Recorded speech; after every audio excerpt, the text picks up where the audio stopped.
Okay, guys, now that we've covered the tools, I am now going to show you some basics like how I hold my yarn, how to make a slip knot, which is basically how you will start any project, as well as how to make a chain, um, and the different types of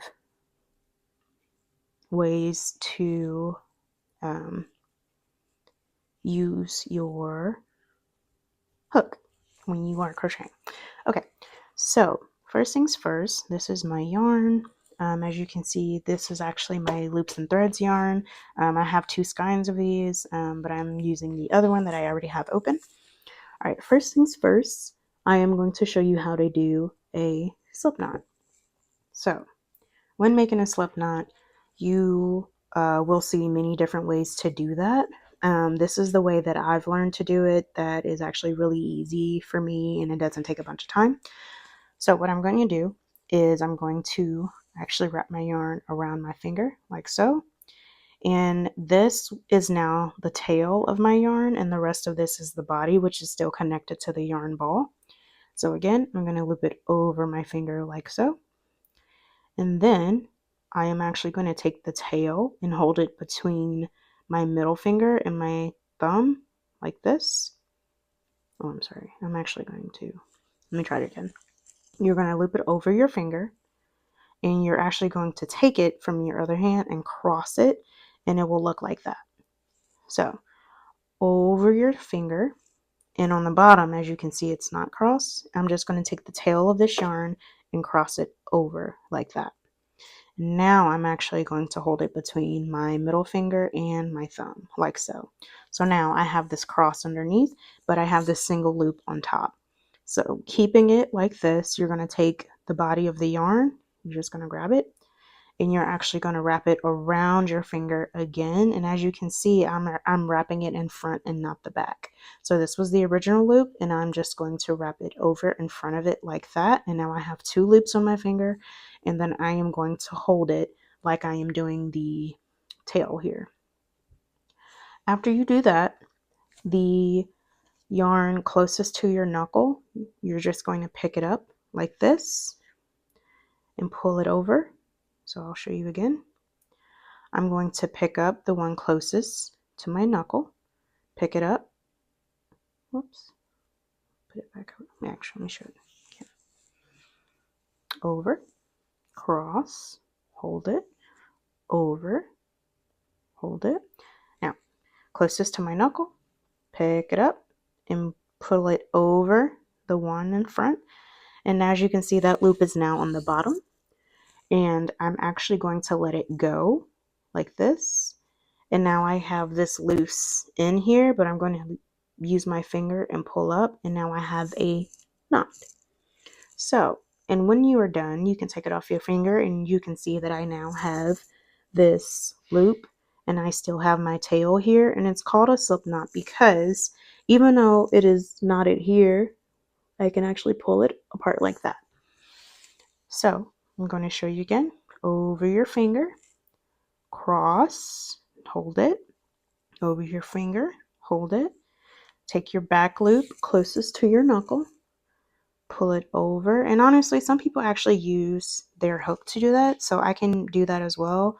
You can take it, you can insert your hook underneath the one closest to your knuckle. You're going to turn your hook upside like this where the hook is facing upward, and you're just going to pull it over your finger. You can do the same thing. As you can see, I really don't do that method, but you can do it if that's easier. I'm going to pull up and I'm going to create my slip knot. Now that you have your slip knot made, as you can see, I have this big loop and this tiny hook. Not to worry, I'm actually going to insert my hook now into my loop. And as you can see, I still have my tail here and I have the body. If you want to make it tighter, you can hold it between your middle finger and your thumb, your tail, and then you can pull the body to actually draw your yarn closer to your hook.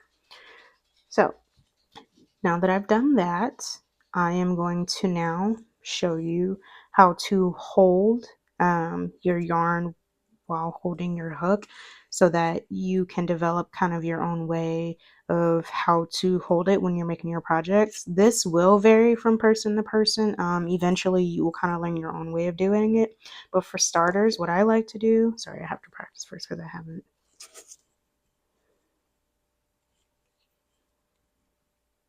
Okay. So what I like to do is, I'm going to lay this here for a second. This is more body. I like to wrap it around my pinky. So kind of like what I'm doing with my slip knot, I wrap it around my pinky. So like this. And then I actually go under my two middle fingers. And then I come back on top like this. So now it just looks like I have two loops on my hand. And then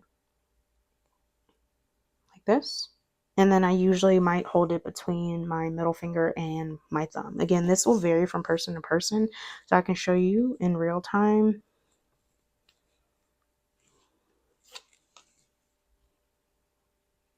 So I might hold it like that. Or instead of holding, the body of the yarn, I'll probably hold the tail. So it actually looks more so like this. So loop over my pinky, loop over my index, and I'm holding the tail usually with my middle finger and thumb. Like I said, this will vary from person to person. This is what works for me because what happens is this part right here, this is my tension. And this usually helps me to make sure I'm not feeding myself too much yarn at one time to my projects. That kind of controls how tight I want my stitches to be or how loose. And then when I'm ready for more yarn, I can just usually wiggle my pinky and it feeds more yarn through like this and over. So once again, I'm actually starting with my thread underneath my pinky. So underneath and over, one loop, underneath my middle fingers and over,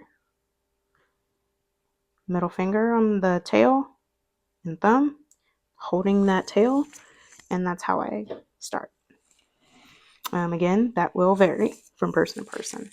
So now that we got our slip knot and now that I've shown you how I hold it, I'm going to now show you how to make a chain. So a chain is exactly what it sounds like. It looks like a chain link. And it is how you will start every single project that you will ever make. There are some instances where we will make something using a magic circle, but that is something I will show you another time. But for now, every single project that you ever make, you will use a chain. And this will be your base chain. It doesn't look like much when you start, but it actually can turn into some pretty awesome stuff. So I have my hook in my slip knot here. And now what I'm going to do is I'm actually going to lay my hook on top of my yarn like so. As you can see, the hook part is pointing upward. And then I'm actually, now that the hook is laying on top of the yarn, I'm going to pull my hook underneath like this. So instead of going this way and pulling, I actually want to wrap the yarn around the hook so that I have more catch. Lay it on top, and then I'm going to loop over it again like this. And the hook part is now going to catch the yarn. As you can see, the yarn is now in the hook, and I'm going to pull it through my loop like that. So to show you again, all right, hook lays on top of your yarn, and then I'm looping it around like this. The yarn is now in the hook, and I pull through. And now I have a single chain. And it might look like two because you see this loop here, but this never counts as a stitch or a loop, just because what will happen is if you try to go through it, it will obviously just come out. So that never counts as a chain or stitch. And now I have my single loop. I'm going to do it again. Hook on top, hook on the bottom now. Then I'm going to use my hook to pull through, and now I have 2. So now I have 1, 2 chains and a loop, and I'm going to do it again. And now you can keep holding the tail, but honestly what I do is eventually I start to hold the chains because I want to make my tension consistent. So as you can see, the second loop is bigger than the first one because I wasn't holding it. So I'll show you the difference. As you can see, it's bigger. Take this out. I'm going to pull it back to my 1 chain here. Now, if I want to make a tighter chain or tension, I will move from here to holding the bottom of my first chain. And now my loop is a little bit tighter on my hook. I'm going to pull through like I've been doing. And now I have chains that are relatively the same size. And that is how you change the size of your loops, and you keep your tension consistent. And then if you want, you can just keep holding onto that chain and practicing this way. So now I have 3, 1, 2, 3 in a loop. I'm going to hold my third chain. I'm going to do it again. 4. Hold my fourth chain. 5. So as you can see, I have 1, 2, 3, 4, 5 chains in a loop. And if I ever want to, let's say, just stop here on my chain, this is where your stitch marker will come into place. So you will take it, remove your hook, you will still have that loop there, and then you just simply place your stitch marker inside of that. And now you just have, so again, even though this is now taped off, you still have 5 chains. So 1, 2, 3, 4, and 5 in your loop.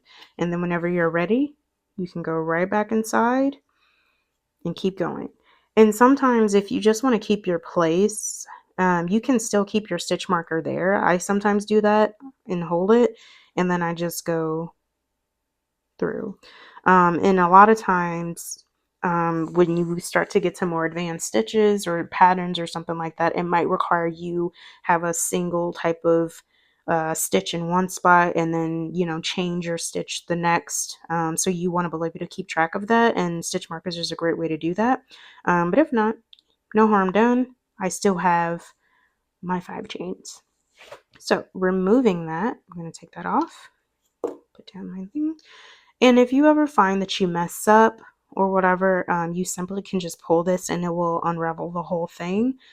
So this is your base chain again, and this is actually the front side of it. So as you can see, the front of it is flat and you can really see the detail of that chain.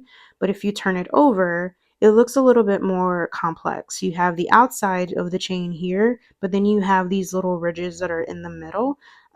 So when you are doing your project, you want to make sure that you are keeping your project on the flat side of it. And the best way to tell for that is honestly most of the time when you're doing it, unless you're twisting it like this, it will stay pretty flat. But if the occasion happens where you end up crocheting on this side, you can always just pull that loop through and unravel. And we're back to our slip knot and just pull.